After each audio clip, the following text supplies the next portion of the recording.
Income tax return file कोणी करायला पाहिजे? इन्कम टॅक्स का भरायचं? एआय गव्हर्नमेंट पण वापरते. बरेचसे लोक असे आहेत बरं का, की टॅक्स भरायचं टाळतात. भरत नाहीत ना, यांचा आधीच कट करून घ्या. मग ते दुसरं पॅन कार्ड काढतात.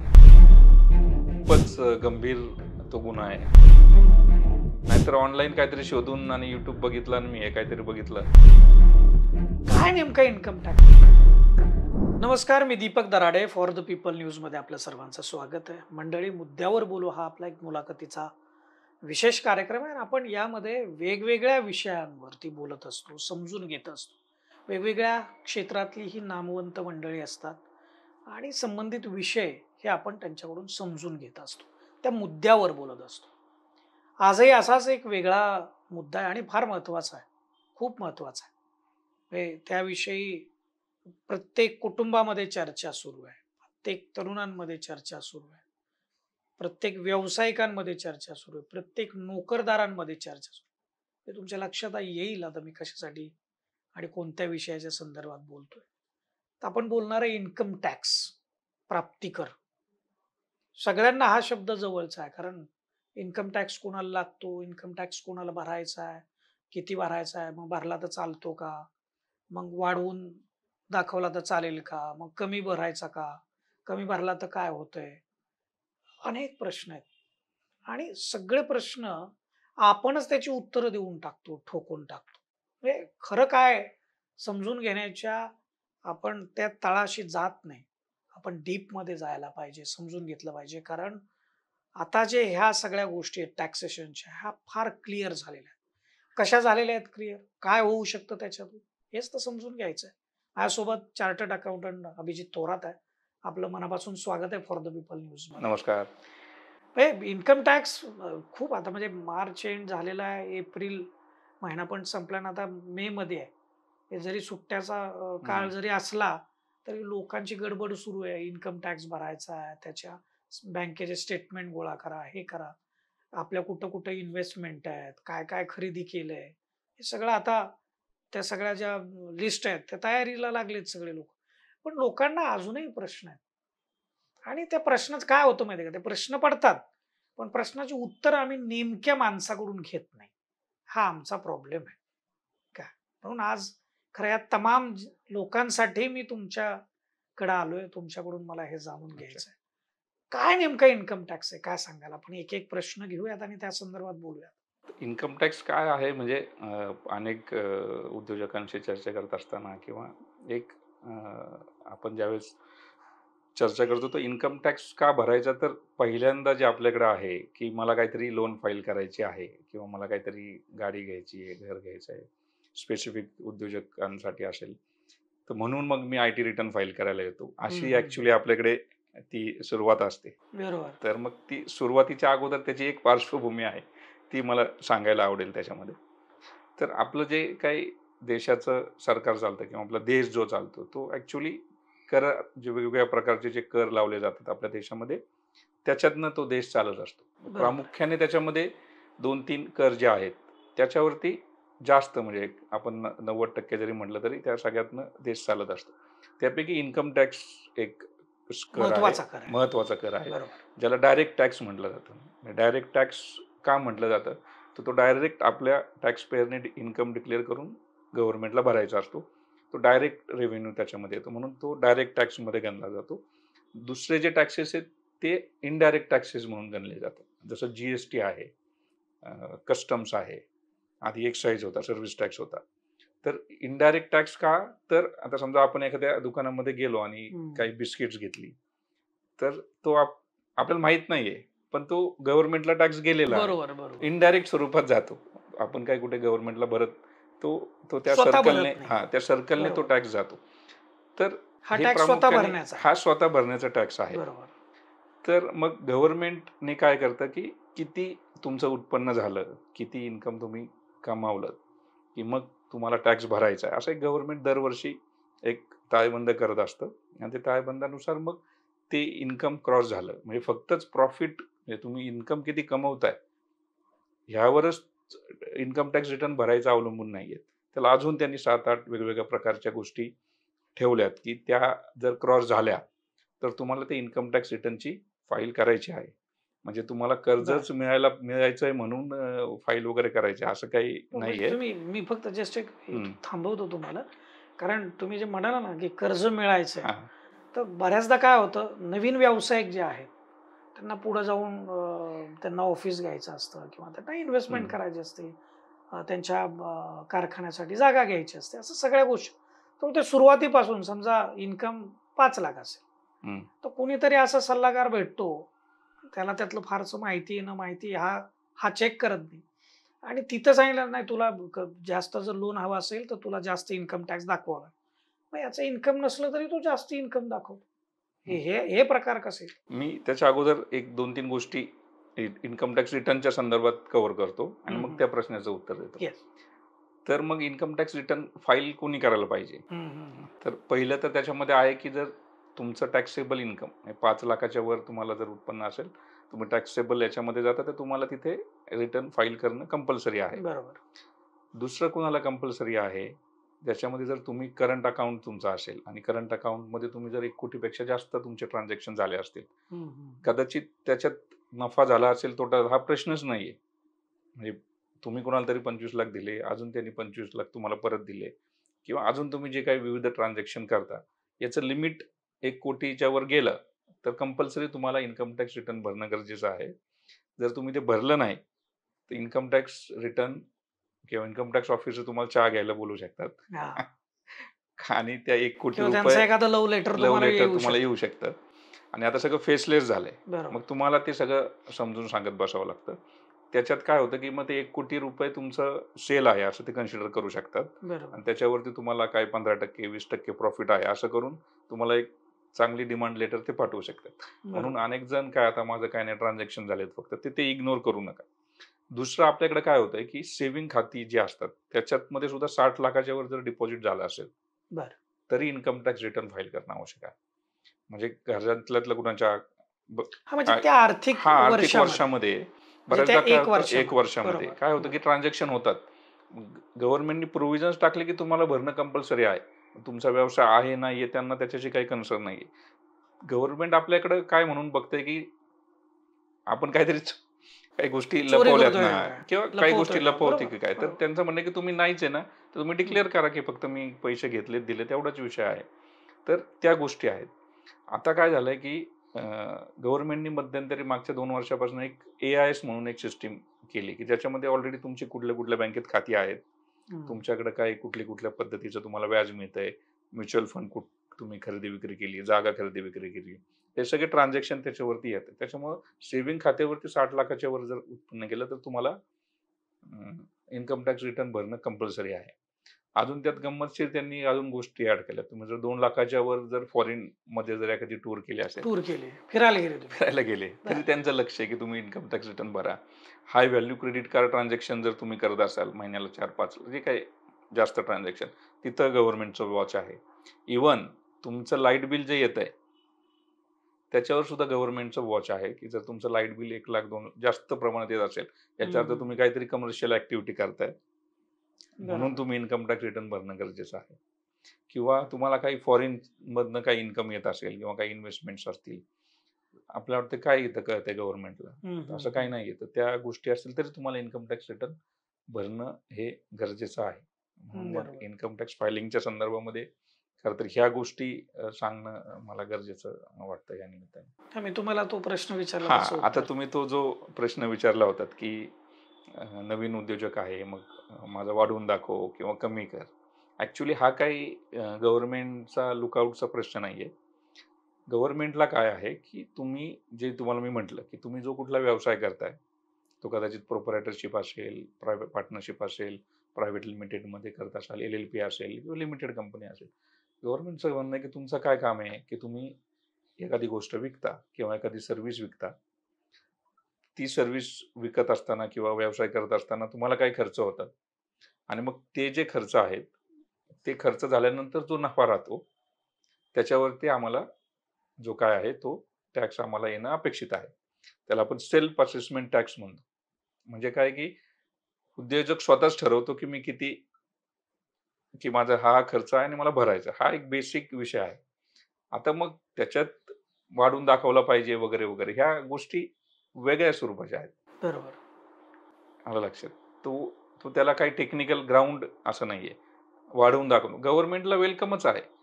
तुम्ही जर जास्त टॅक्स भरायचा असेल तर वेलकमच आहे ना.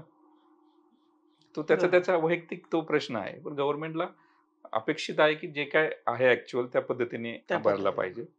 दुसरा मुद्दा तुम्ही जो म्हटलात की कमी दाखवला तर काय होतंय? हं. काय मला समजा एखाद्याला ₹50,00,000 चं प्रॉफिट होत असेल, तर मग मी 10,00,000 दाखवलं तर काय होईल? किंवा मी का एवढा प्रॉफिट दाखवू? तर त्याला सुद्धा तोच अँगल आहे. म्हणजे गव्हर्नमेंट म्हणते की आता तुम्ही सेल्फ डिक्लेअर करून भरायचं आहे. पण गव्हर्नमेंटच्या हातामध्ये एक काय म्हणू आपण त्याला एक दोरी आहे. दोरी आहे, की ती कधीही तुम्हाला नोटीस पाठवून एक्सप्लेनेशन मागू शकते, की तुम्ही दाखवलेला जो खर्च आहे तो का एवढा आहे? तर मग त्या दोऱ्या कुठं-कुठं हां, जोडलेल्या आहेत. मग तर त्या दोऱ्या त्या कशा कशा जोडलेल्या आहेत? आहेत, हां. की समजा त्या वर्षी तुम्ही ₹10,00,000 किंवा तुमचं असं पकडा आपण ₹50,00,000 प्रॉफिट आहे आणि तुम्ही ₹10,00,000 इन्कम दाखवलं. दाखवताय आणि त्या वर्षी तुम्ही एखादी प्रॉपर्टी विकत घेतली. ती ऑलरेडी रिपोर्ट होते आय-जी-आर थ्रू गव्हर्नमेंटला. मग ते आले कुठून? किंवा अजून तुम्ही काहीतरी गाडी घेतली असेल, अजून तुम्ही काहीतरी अजून गोष्टी फ्लॅट, जे काही तुम्ही म्युच्युअल फंड घेतला असेल, एफ-डी केली असेल, इन्शुरन्स घेतला असेल, याचं उत्तर कुठून देणार? त्याच्यामुळे गव्हर्नमेंट ह्या सगळ्या इंटरलिंकिंग गोष्टी. इंटरलिंकिंग त्या गोष्टी आहेत. अजून हां, म्हणजे गव्हर्नमेंटने आधार लिंक आहे, तुमचं पॅन कार्ड लिंक आहे, हां, तुमचं सिस्टम बँकेचे सगळी आहे. अकाउंट लिंक आहे. आणि आता एआय जे आलंय, हं, हं. आता मजा वाटते आपल्याला, की काय सगळं सोपं होतंय. पण एआय गव्हर्नमेंट पण वापरते. बरं, त्याचा कसा उपयोग करतात? एक तर ह्या सगळ्या ट्रान्झॅक्शन ट्रॅक करणं, हं. बँक अकाउंट्स लिंक करणं, मग त्याच्यातले जे हाय व्हॅल्यू ट्रान्झॅक्शन त्यांना लक्षात येतात. मग त्याला ते डायरेक्टली ऑटोमेटेड नोटिसेस इश्यू होऊ शकतात, बरं. की हे एवढं झालंय कारण की आणि हे गोष्टी सस्पिशियस आहेत, याचं तुम्ही एक्सप्लेनेशन द्या. त्याच्यामुळे हा एकदम त्यांना डेटा मायनिंग ज्याला आपण म्हणतो, हं, ते हं. खूपच सिस्टमॅटिक झालंय त्यांच्यासाठी. सो ते बरं. ह्या दृष्टीने म्हणजे रेव्हेन्यू वाढवायच्या दृष्टीने तुम्ही हां, त्यांच्या चष्म्यातून हां, बाजूला हटू शकत नाही. नाही हटू शकत. रेंज बरोबर आहे, रेंज पक्की आहे. बरोबर आहे. फक्त ती कधी होईल? एका वर्षात होऊ शकते, 5 वर्षांनी होऊ शकते, की पण 6 होऊ वर्षांनी शकते. होऊ शकते, कधीही होऊ शकते. सो त्याच्यामुळं बेस्ट हां, की तुम्ही तुमचा जो ॲक्चुअल इन्कम आहे, हां. तो तो दाखवा आणि तो हां, भरा. भरा आणि हा बे हां, पण आता प्रश्न असा आहे की तो भरायचा कधी? म्हणजे नेमकं काय? कारण लोकांना असं वाटतं की आता कधी भरायचा आहे? बरोबर, नेमका त्याचा पिरियड काय असतो? सूचना तर येतात, पण ज्याला बरोबर. भरायचंच माहीत नाही त्याला कळत नाही ते. ॲक्चुअली काय केलंय काय याच्यामध्ये आहे, की तुम्हाला जो टॅक्स भरायला येतो, समजा तुम्ही 50,000 भरत असाल किंवा 25,000 भरत असाल किंवा 1,00,000 भरत असाल, तर आपल्याला एक एस्टिमेट माहिती असतं, की आपण आता मागच्या वर्षी समजा ₹1,00,000 आपण टॅक्स भरलाय. तर एक एस्टिमेट असतं, की यावर्षी माझा प्रॉफिट तेवढाच राहणार आहे, की त्याच्यापेक्षा थोडा जास्त होणार आहे, की कमी होणार आहे. बरोबर. गव्हर्नमेंटचं काय म्हणणं आहे, की तुम्ही ॲडव्हान्स टॅक्स स्वरूपामध्ये तो टॅक्स भरा. म्हणजे काय, की समजा तुम्ही आता असं वाटतं, की नाही माझं तेवढंच बिझनेस होणार आहे, तेवढंच मला प्रॉफिट राहणार आहे. तर मग तुम्ही जेवढा मागच्या वेळेस भरला होता, तर तुम्ही तो 4 टप्प्यामध्ये भरा. Advance tax. हं, दर हं, 3 हं. महिन्याला तुम्ही 25-25% तो ॲडव्हान्स टॅक्सच्या स्वरूपात भरा. तो जर भरला, हं, हं. तर 2 गोष्टी होतात. एक तर 18% व्याज लागतं इन्कम टॅक्सचं, ते वाचतं आपलं. दुसरी गोष्ट काय होते, की ज्यावेळेस टॅक्स भरायचा आहे आपल्याला, त्यावेळेस तो टॅक्स भरत असताना बऱ्याच जणांना ते बर्डन वाटतं. काही मोठ्या रकमा असतात 10,00,000, 20,00,000, 50,00,000, 1-1 कोटीपर्यंत क्लायंटचं टॅक्सेशनची लायबिलिटी असते. तर ते जर ॲडव्हान्स टॅक्समध्ये टप्प्याटप्प्याने भरले, तो कॅश फ्लो व्यवस्थित मॅनेज होऊ शकतो. अदरवाईज मग एकदम त्या रिटर्न फाईल करायच्या वेळेस 10,00,000 भरायला आले, 15 आले, 5 जे काय आहे ते. मग तो आपल्या एक्झिस्टिंग कॅश फ्लोमधनं तो मॅनेज करावा लागतो आणि उशिरा भरल्यामुळे 18% व्याजही लागतं. तर मग तेच मी आता पुढचा हां. प्रश्न विचारणार होतो. मी एकतर कधी भरायचा हा तर विषय हं, आहेच. पण समजा लेट भरला, तर हं. काय त्याची पनिशमेंट आहे? त्याला काय काय स्वरूपाचं म्हणजे पनिशमेंट आता तरी इंटरेस्ट भरणं हीच आहे. बरं. कारण गव्हर्नमेंट म्हणजे तुम्ही जर बघितलं, तर बँकेत आपण पैसे ठेवले तर किती 7%, 6.5-7% मिळतात हं, हं, हं. आणि गव्हर्नमेंट आपल्याला 18% लावते. त्यामुळे शहाणपणाचं हेच ठरतं, की आपण तो ॲडव्हान्स टॅक्स स्वरूपात भरावा. पण बँकेचं लोन जरी केलं तरी ते 12% ने असतं. आलं लक्षात. हं, हं. तर आपण उगाच डिले केला तर त्यापेक्षा कधी-कधी समजा नाही येत पैसे तर आपण सीसी वापरू शकतो. तिथं 6% सेव्ह करू शकतो. म्हणजे उगाच काहीतरी पुढे भरायचंच आहे. त्यामुळे तो अ, तो प्रॉलॉंग न करता त्या त्या टप्प्यात जर भरला तर तो कॅश फ्लो सुधारू शकतो आणि मुळात तो जो व्याज काय सेव्हिंगच आहे. म्हणजे मी नेहमी म्हणतो की व्यवसाय करत असताना पैसे वाचवणं जिथं शक्य असेल तिथे तो प्रॉफिटच आहे ना आपला बरोबर, व्यवसायात. बरोबर. तर बरेचशी लोकं अशी आहेत बरं का, की टॅक्स भरायचं टाळतात. हं, म्हणजे हं. एक प्रकार आपण आता डिस्कस केला, की समजा 50,00,000 इन्कम आहे, तर आपण तो 10,00,000 दाखवतो. हा एक प्रकार झाला. दुसरा एक असा काही वर्ग असू शकतो, की तो टॅक्सच भरत नाही, टाळतोच. ते हे चालू शकते? मी मी जे सांगतो तुम्हाला की हे जे नियम लावले जे मगाशी मी तुम्हाला उल्लेख केला, ते नियम कुणी जरी असेल, भारतातला कुठलाही नागरिक असेल, हं, हं, हं. भारतातले प्रथम नागरिक प्रधानमंत्री जरी असतील, राष्ट्रपती असतील किंवा एक साधारण व्यक्ती असेल, याच्या बाहेर जर तो याच्यात मोडत असेल, तर त्याला ते भरणं गरजेचं आहे. जर ते भरलं नाही, तर मात्र येणारे कॉन्सिक्वेन्सेस खूप जास्त आहेत. म्हणजे 100% सुद्धा गव्हर्नमेंट त्याचा दंड लावू शकते. वसूल करू शकतो. हां, म्हणजे तुमचा जो टॅक्स येतोय, टॅक्स प्लस 100% 200% दंड, व्याज हे सगळं एकत्रित करून तुमच्याकडून वसूल करू शकते. हं, हं. त्याच्यामुळे असं काहीतरी आपल्याकडे कोणी बघत नाही आणि मग काय होतंय वगैरे, असं कॅज्युअल घेण्याचा तर जमाना गेलेला आहे. त्याच्यामुळे बरोबर. त्यांच्या त्या लेन्समधनं कोणी सुटू शकत नाही. आता हे सगळं बोलत असताना माझ्या मनामध्ये एक प्रश्न आला, की आपण म्हणजे नोकरदारांचं ठीक आहे. त्यांना काय तो नोकरीचा पगार येतो, अगदी तोच बरोबर. त्यांचा इन्कम आहे. पण व्यावसायिक लोकांचा आता मोठ्या उद्योजकांकडं पूर्ण स्टाफच असतो त्यासाठी. हं. त्यांचा विषय वेगळा. पण अनेक असे व्यावसायिक आहेत. संख्या त्यांची लाखांवर आहे, करोडोंमध्ये असेल. त्या व्यावसायिकांचा प्रॉब्लेम असा होतो, की हे सगळं दाखवत असताना आपला नफा किती दाखवायचा? कारण ते काही स्वतःला काही त्याच्यातून पगार घेत नाहीत. कुणी टपरी चालवतंय, कुणी सायकलचा व्यवसाय करतंय. अनेक आहेत. एखादी चहा टपरी चालवत असेल, एखादी पान टपरी चालवत असेल. पण तो व्यवसायच आहे. अनेक सर्व्हिस इंडस्ट्री आहेत छोट्या-छोट्या. काय? हं. त्यांचा प्रॉब्लेम म्हणजे ते कसं म्हणजे नफा किती का आणि कसा काढायचा आणि तो कसा दाखवायचा? जसं मी तुम्हाला अगोदर म्हटलं, की सेल्फ एम्प्लॉईड ज्याला आपण म्हणतो, की म्हणजे आता देशातलं जर आपण बघितलं, की व्यावसायिकाच्या अँगलने जर आपण विचार केला, तर माझ्या मते एक 10% जे कॉर्पोरेट्स आहेत, हं, हं. त्यांच्याकडे देशातला 90% व्यवसाय आहे. बरोबर. जर आपण टर्नओव्हर एकंदरीत आपण हो, जर काही हो, हो. कॅल्क्युलेट केला आणि 90% लोकांकडे 90% लोकं आहेत, पण 10% व्यवसाय करत असेल. असे अनेक छोटे एम-एस-एम-ई त्याला म्हणू आपण. बरोबर. तर एक ज्याला आहे, की ज्याला शक्य आहे, की त्यांनी ताळेबंद करावा. त्या त्या महिन्यामध्ये एक रिव्ह्यू घ्यावा, की माझं किती प्रॉफिट होतंय, काय होतंय. एक रिव्ह्यू जर घेतला, तर त्यालाही कळतं, की आपण कुठे आहोत. हं, हं, हं. दुसऱ्या ह्याच्यामध्ये गव्हर्नमेंटलाही माहिती आहे, की कारण ज्यावेळेस तो प्रोप्रायटरशिप व्यवसाय करत असतो किंवा पार्टनरशिप फर्म असतात छोट्या, तर त्यांना तोच व्यक्ती मार्केटिंग करत असतो, तोच सेल्स करत असतो, तोच एच-आर असतो, तोच सगळं काय असतो. कारण त्याला तेवढं गोष्टी शक्य होत नाही स्टाफ ठेवणं वगैरे.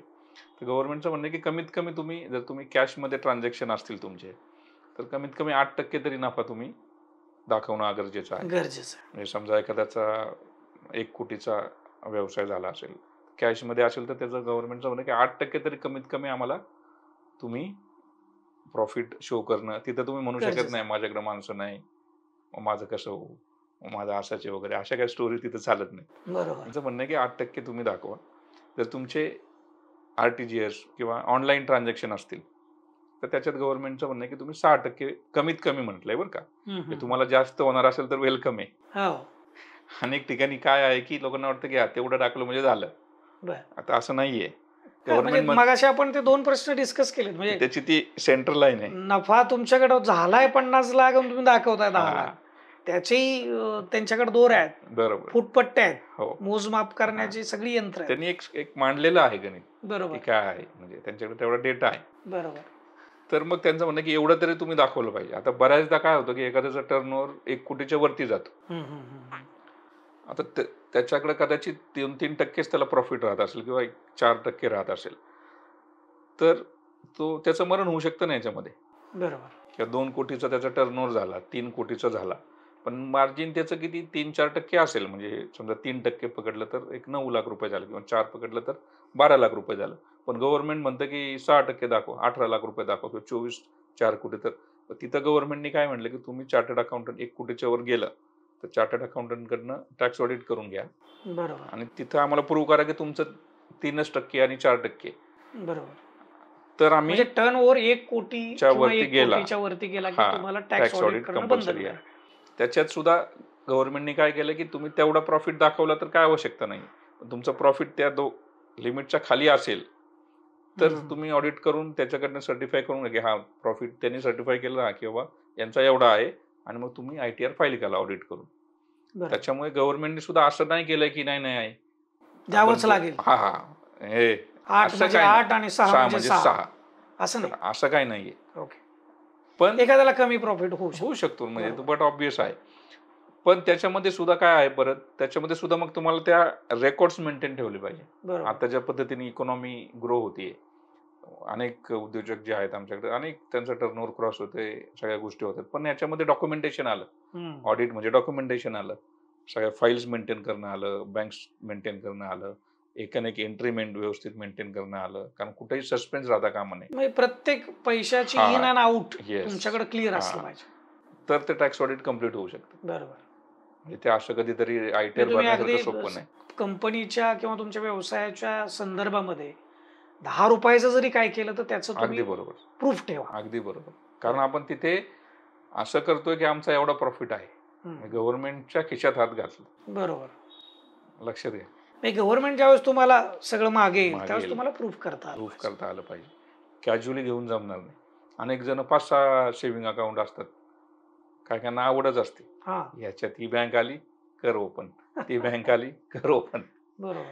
आणि त्याच्यात काहीतरी ट्रान्झॅक्शन होतात. मग ते सीएनकडे ते दिलेलं नसतं आणि मग ते 4 वर्षांनी कळतं, की अरे हे अकाउंटच दिलेलं नाही.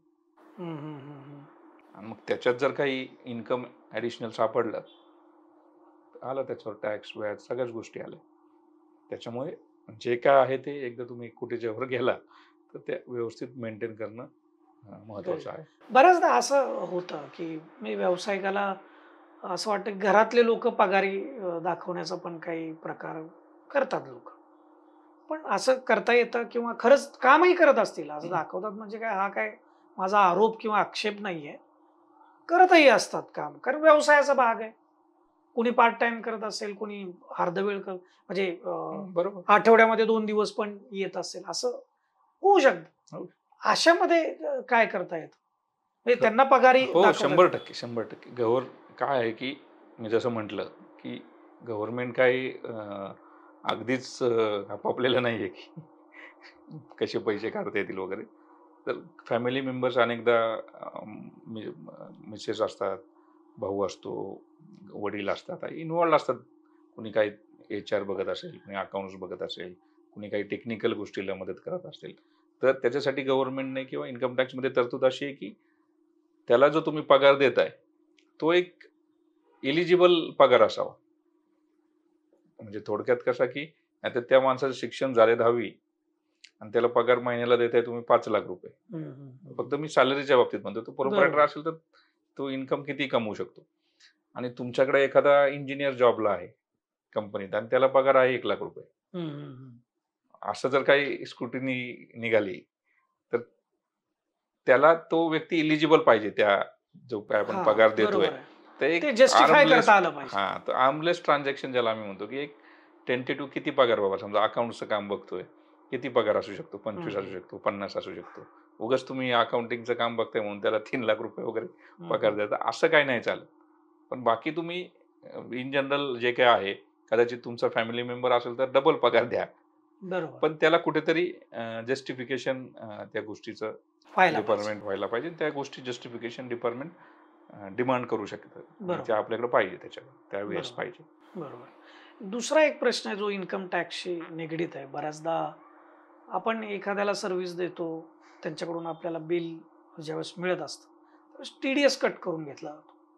तो कधी 2% असतो, कधी 10% असतो. असं त्याचे वेगवेगळे प्रकार आहेत.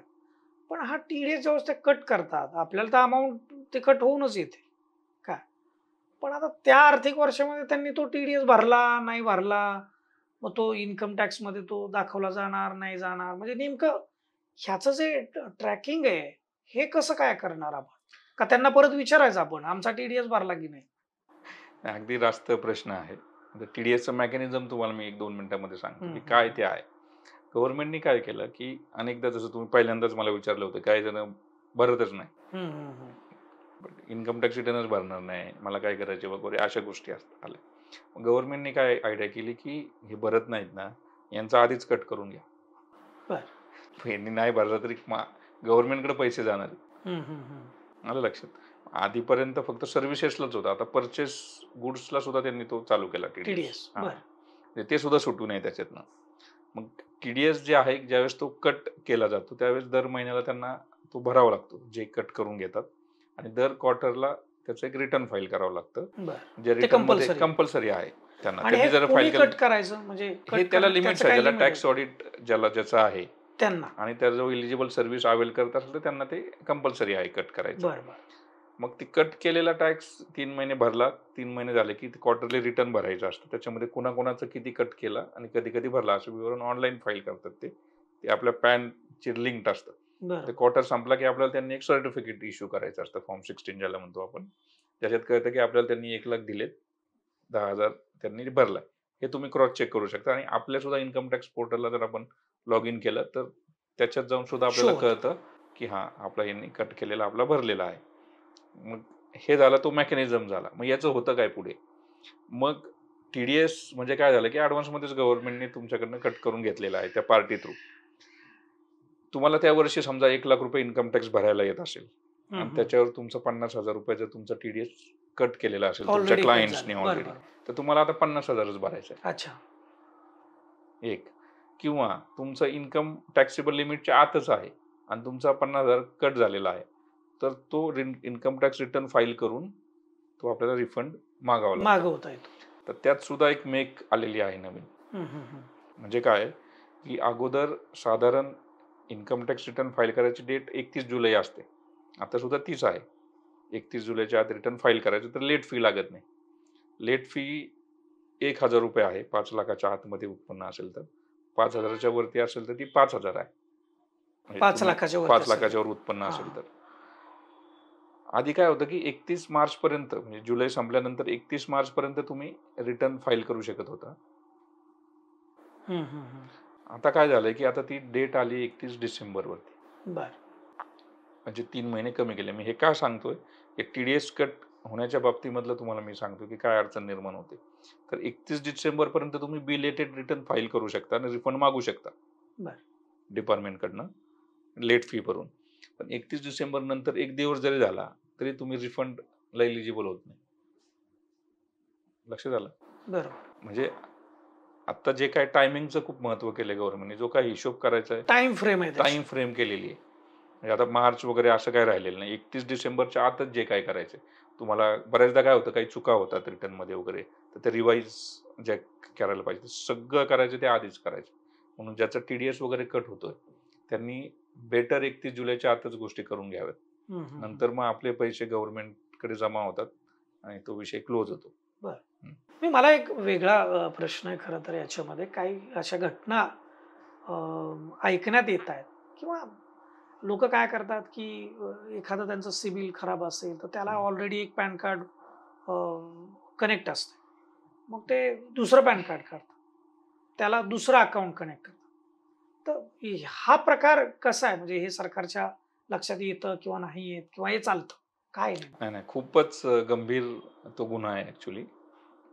डुप्लिकेट म्हणजे दुसरं पॅन काढणं एकाच व्यक्तीनं.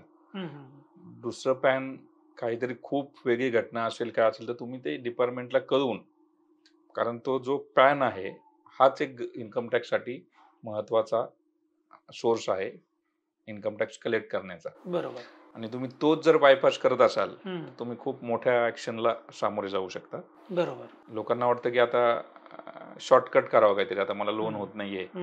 बरेच जण मला पण अप्रोच होतात, सर अहो आता काय करू, माझं तर आता 22च वय आहे, माझं तर सगळं विषय संपले ह्या सगळ्या लोन आणि याच्यामुळे, तर मला काहीच होत नाही. म्हणजे एक प्रश्न मला पडतो, म्हणजे समजा तुम्ही एक बिझनेस का तो समजा प्रोप्रायटरशिप असेल तर तुमचंच पॅन कार्ड त्याला अटॅच होतं, हे बरोबर आहे. पण मला दुसरा एखादा बिझनेस करायचा असेल समजा, तो त्याच्या नावानं वेगळं पॅन कार्ड निघू शकतं का, ते पण ऑफेन्स मध्ये येतं? नाही, आधी आपण हे कव्हर करतो हा मी म्हणजे हा मुद्दा. हा प्रश्न याला निगडीत आहे हो, म्हणून हो. विचारावं असं वाटलं. तर हा खूप मोठा ऑफेन्स आहे. हम्म, एक, जसं मी तुम्हाला म्हटलं, की पॅन आधार लिंक करायचं चाललंय बघा. हम्म, बरेच हम्म. 4-5 वर्ष त्याच्यावर येतंय, डेट वाढते, हे होतंय बरोबर. वगैरे. म्हणजे एकदा आधार एकदाच निघतो, परत आधार निघतो का तुमचा? नाही निघत. नाही. त्यामुळे एकदा ते पॅनला तुमचं लिंक झाला, तुमचा विषय संपला. बरोबर. तुम्ही दुसरं पॅन काढलं तर कुठल्या आधारला लिंक करणार? इथपासून प्रश्न सुरू होतात. बरोबर. तुम्ही समजा चुकून काढलं सुद्धा, बँक अकाउंट काढलं, त्या ट्रान्झॅक्शन काढले, तर खूप मोठ्या कारवाईला तुम्ही सामोरे जाऊ शकता. बरोबर. आणि लोकांना वाटतं की सिबिलसाठी आपण काहीतरी करतोय. म्हणून जे माझं नेहमी म्हणणं असतं, की कुठेतरी आर्थिक साक्षरता जी आहे, ती ही असायला शाळांमध्ये पाहिजे. नाही, हे शिक्षणामध्ये यायला पाहिजे. बरोबर. कारण म्हणजे आणि याच्यात जेन्युइन विषय पण आहेत सर. खरं आहे. म्हणजे आता माझ्याकडे एक केस आहे, की त्यांचा मुलगा कॉलेजला होता. त्यावेळेस त्यांनी ते ॲप असतात ना ऑनलाईन, 2,000, 5,000 अशी लोन घेतली होती. मिळतात ना लगेच त्या ॲपवरती. बरोबर. बरोबर. आणि ते काय 2,000-5,000 ते भरले नाही, काय झाला विषय. आणि आता तो व्यवसाय करायला आला. व्यवसाय करायला सिबिल गडबडलंय त्याचं. बँक कुठली उभी करत नाहीये. आता पुढचं कसं करायचं त्याने? जेन्युइन बरोबर. विषय आहे ना. खरं आहे. पण ह्या चुका जर त्या तेव्हा सांगितल्या असत्या शिक्षणामधनं किंवा ह्याच्यामधनं, तर ते टाळल्या आले असते ना. 100% टाळता मग आलं असतं. माणसं ही कुठेतरी वे आउट शोधायला बघतात. आणि जो की बरोबर. ऑफेन्स आहे मोठा. अगदी खरं आहे. त्याच्यामुळे ते म्हणजे कृपया करून टाळा. बरोबर. कारण तुम्ही करायला काहीतरी जाल आणि काहीतरी अजून आणि वेगळं काहीतरी भलतंच होऊन घडेल. जातं. बरोबर. सो हे तुम्ही टाळा. बरोबर. त्याच्या लागून तुमचा जो मुद्दा होता, की पॅन प्रोप्रायटरशिपच्या हो, बाबतीमध्ये. हो. ॲक्चुअली प्रोप्रायटरशिपचा आपला जो इंडिव्हिज्युअल पॅन असतो, तोच प्रोप्रायटरशिप म्हणून आपण ट्रीट होतो. बरोबर. तर तुम्ही 5 वेगवेगळ्या प्रोप्रायटरशिपच्या फर्म केल्या, त्याला काही गव्हर्नमेंटचं म्हणणं नाही. तो एकच पॅन सगळ्या फर्मला ॲप्लिकेबल ओके. असतो. गव्हर्नमेंटचं म्हणणं आहे, की 5 व्यवसायाचं सगळं लेखाजोखा करून, तो मेंटेन करून आमच्याकडे तो रिटर्न फाईल करताना, नाहीतर तुम्ही 5 व्यवसाय करताय आणि एकाचंच दाखवून रिटर्न फाईल करताय. 5 अकाउंट तसेच आहेत. बरं. तसं नाही असं काही चालणार. करू नका. बरोबर. हां. दुसरं, बरंच तुम्ही हा प्रश्न विचारला म्हणून. अनेक जणांना काय वाटतं, की ह्या अकाउंटला करू 20,00,000, त्या अकाउंटला 20,00,000, त्याच्याकडे त्या अकाउंटला 50,00,000, काय कळतंय गव्हर्नमेंटला? हं, हं. असलं काही करू नका. बरोबर. सगळं मिळून हिशोब होतो. बरोबर. सो हा जो आपल्याकडे मिसकॉन्सेप्शन आहे, आपण एक जी-एस-टीचा विषय आपण पुढे नंतरच्या व्हिडिओ घेणारच आहोत. पण त्यात सुद्धा लोकांना वाटतं, की हे अकाउंट जी-एस-टीचं आणि हे सेव्हिंग अकाउंट नॉन जी-एस-टीचं. मग उद्या गव्हर्नमेंट नोटीस पडली, त्याच्यावर सुद्धा टॅक्स भरावा लागेल तुम्हाला. बरोबर. म्हणून तुम्ही ह्या कन्फ्युजन्स ठेवू नका आणि त्या जे तुमच्या करायचं CMC ते स्ट्रेट अवे जे क्लिअर. स्ट्रेट अवे क्लिअर आणि चार्टर्ड अकाउंटंट आहेत ना, येस. त्यांच्याशी चर्चा करा, त्यांच्याशी बोला, सल्ला घ्या त्यांचा. मनाने काहीतरी जसं म्हणतो स्वतःला माहित नसेल तर गायडन्स. 100%. नाहीतर ऑनलाईन काहीतरी शोधून आणि YouTube बघितलं आणि मी हे काहीतरी बघितलं, असं काही करायच्या भानगडीमध्ये म्हणजे मामा जनते गेलं नाही बऱ्याचदा पाहिजे. याला अनुसरून फक्त एक उदाहरण देतो, हं. की म्हणजे मेडिकलच्या बाबतीमध्ये म्हणजे आरोग्याच्या बाबतीमध्ये सर्दी झाली, मेडिकलमध्ये जाऊन एक गोळी हां. घेतो. तसं आता आर्थिकच्या बाबतीमध्ये हं. हे वाटतंय म्हणून तुम्ही काहीतरी करू नका. बरोबर. तुम्ही डायरेक्ट डॉक्टरकडे जा. जसं उद्योगाचा डॉक्टर म्हणजे चार्टर्ड अकाउंटंट आहे. बरोबर. तुम्ही डॉक्टरकडे जाऊनच प्रिस्क्रिप्शन घ्या. बरोबर. आणि काय विचारलं तर हरकत नाही ना, तुमचं नॉलेज वाढेल. पुढच्या होणाऱ्या चुका टाळल्या जातील टाळल्या जाते. आणि अडचणी कमी होतील. जसं मी बरं. म्हटलं तसं जसं इकॉनॉमी वाढतीये, तसं सरकारची आर्थिक तर तूट वाढत जाते. तूट वाढली की ते सगळं येतं टॅक्स पेअरवरती. जसं मी माझ्या उद्योगशैली जे पुस्तक आहे, त्याची प्रस्तावना तुम्ही जर वाचली तर ते म्हणले की उद्योजक जे चालवत असतात, पण गव्हर्नमेंटला सुद्धा उद्योजकांकडनंच रेव्हेन्यू हवा असतो. त्याच्यामुळे आपण बरोबर. काळजीपूर्वक जर ह्या सगळ्या गोष्टी चार्टर्ड अकाउंटंटशी चर्चा करून केल्या, तर माझ्या मते तुम्ही व्यवसाय वाढवू शकता आणि कायद्याच्या पण ह्याच्यातनं तुम्ही जरा प्रगती करू प्रगती करू शकता. ह्या सगळ्या म्हणजे इन्कम टॅक्सच्या संदर्भामध्ये तुम्ही बरेचशा प्रश्नांवरती अगदी दिलखुलासपणे उत्तरं दिलेली आहेत, समजून सांगितले. खरं तर उत्तरं मी म्हणणार नाही, हं. पण अनेक व्यावसायिक असे आहेत की त्यांना इन्कम टॅक्स शब्द सगळे ऐकलेले आहेत, पण मग ह्या अशा पळवाटा शोधण्याचा जो प्रकार काय होत असतो, त्याच्यामुळं भविष्यामध्ये ते अडचणीत येण्याची शक्यता जास्त आहे. आणि आता दिवसेंदिवस हे सगळं टॅक्सेशन प्रकार, तुमचं पॅन कार्ड, तुमचं आधार कार्ड, तुमचे बँकिंग डिटेल्स हे सगळे एकमेकांना लिंक झाल्यामुळं आणि तुम्ही आता बोललात की एआयचा अतिशय प्रभावी वापर हा बँकिंग सेक्टरमध्ये होतोय. त्यामुळं इथून पळवाटा शोधणं थोडंसं थोडंसं म्हणण्यापेक्षा एकदम क्लिअर कट अवघड आहे. तर लोकांनी या बाबतीत अतिशय जागरूकपणे आपला इन्कम टॅक्स जो ॲक्चुअल आहे, तो भरावा. वाढवून भरला तर सरकार स्वागतच करत आहे. पण कमी भरण्याचा प्रयत्न मात्र करू नये असं तुमच्या ह्या सगळ्या मार्गदर्शनातून तुम्ही जे समजून सांगितलं त्याच्यामधून होतोय. त्यामुळं सगळे जे आपले प्रेक्षक आहेत, जे बघतायत, ते या या बाबतीत गांभीर्याने ही गोष्ट घ्या. सोपी वाटते, चेष्टेवारे आपण घेतो. काय होतंय बघूया. हा जो चलता है ॲटिट्यूड आहे ना, तो आपल्याला कुठेतरी खड्ड्यात घालणारा होऊ शकतो. तर आपण कृपया याची काळजी घ्यावी आणि तुमची काळजी आहे आम्हाला, कारण फॉर द पीपल हा चॅनल आहे. आपण लोकांसाठी उपयुक्त या सगळ्या गोष्टी करत असतो, तुमच्यापर्यंत आणत असतो. आपले व्हिडिओ तुम्ही लाईक करा, शेअर करा. कमेंट करून आम्हाला जरूर कळवा, की नेमकं तुम्हाला काय वाटलं किंवा याच्या व्यतिरिक्त काय तुम्हाला प्रश्न असतील, ते पण कदाचित पुढच्या एखाद्या व्हिडिओमध्ये आपण ते घेऊ शकतो. तुम्हाला त्याची उत्तरं त्यामधून मिळू शकतात. आणि चॅनलला सबस्क्राईब करायला मात्र विसरू नका. धन्यवाद.